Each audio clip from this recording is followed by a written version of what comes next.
ఎన్నికల ముందు ఇచ్చిన హామీల అమలు దిశగా కాంగ్రెస్ సాగుతుంది. లోక్సభ ఎన్నికల నాటికి ఇచ్చిన హామీలు అన్ని అమలుకు కార్యాచరణ మొదలుపెట్టే ప్లాన్ చేస్తున్నారు. ఇప్పటికే కొన్ని పథకాలు ప్రారంభించగా త్వరలో మరికొన్ని పథకాలు అమలు దిశగా కసరత్తులు చేస్తున్నారు. ఇప్పటికే మహిళలకు ఉచిత బస్సు ప్రయాణం, ఆరోగ్యశ్రీ పరిమితిని పెంచారు. మరో 2 గ్యారంటీల అమలుకు ప్రభుత్వం సిద్ధమైంది. 500 రూపాయలకి గ్యాస్ సిలిండర్, 200 యూనిట్ల వరకు ఉచిత విద్యుత్ పథకానికి ఓటాన్ అకౌంట్ బడ్జెట్లోనూ నిధులు కూడా కేటాయించారు. దీనిని బట్టి త్వరలోనే ఈ పథకాలు అమలు చేయడం ఖాయమని స్పష్టమవుతుంది. ఈ పథకాల అమలుపై తాజాగా ఐటీ మంత్రి శ్రీధర్ బాబు కీలక సమాచారం ఇచ్చారు. ఎన్నికల్లో ఇచ్చిన హామీలకు తాము కట్టుబడి ఉన్నామని చెప్పారు. గృహజ్యోతి, మహాలక్ష్మి పథకాలను త్వరలో ప్రారంభించనున్నట్లు తెలిపారు. 200 యూనిట్ల వరకు విద్యుత్ వినియోగించే వారి నుంచి ఛార్జీలు వసూలు చేయబోమని కూడా చెప్పారు. గ్యాస్ సిలిండర్ కు 500 రాయితీ ఇస్తామని అన్నారు.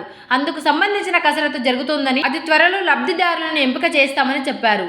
అలాగే ధరణి పోర్టల్ ప్రక్షాళన చేయనున్నట్లు ప్రకటించారు. ఈ మేరకు ఓ కమిటీ కూడా ఏర్పాటు చేశారు. ధరణి స్థానంలో కొత్త వెబ్ పోర్టల్ ను త్వరలోనే అందుబాటులోకి తీసుకొస్తామని మంత్రి శ్రీధర్ బాబు పేర్కొన్నారు. తప్పుడు పత్రాలతో ప్రభుత్వ భూములను కాజేసిన వారిపై చర్యలు తీసుకుంటామని అన్నారు. ధరణి పోర్టల్లో లోపాలతో రైతులు భూములున్న వారు ఇబ్బందులు పడుతున్నారని వ్యాఖ్యానించారు. ఒకే సర్వే నెంబర్లో పార్ట్ బి పేరుతో ఉన్న భూములపై త్వరలోనే విచారణ చేసి నిర్ణయం తీసుకుంటామని మంత్రి తెలిపారు. రంగారెడ్డి జిల్లాలో ధరణి సమస్యలు వేల సంఖ్యలో ఉన్నాయని అన్నారు. కోట్ల విలువైన ప్రభుత్వ భూములు ఆక్రమణలకు గురవుతున్నాయని వ్యాఖ్యానించారు.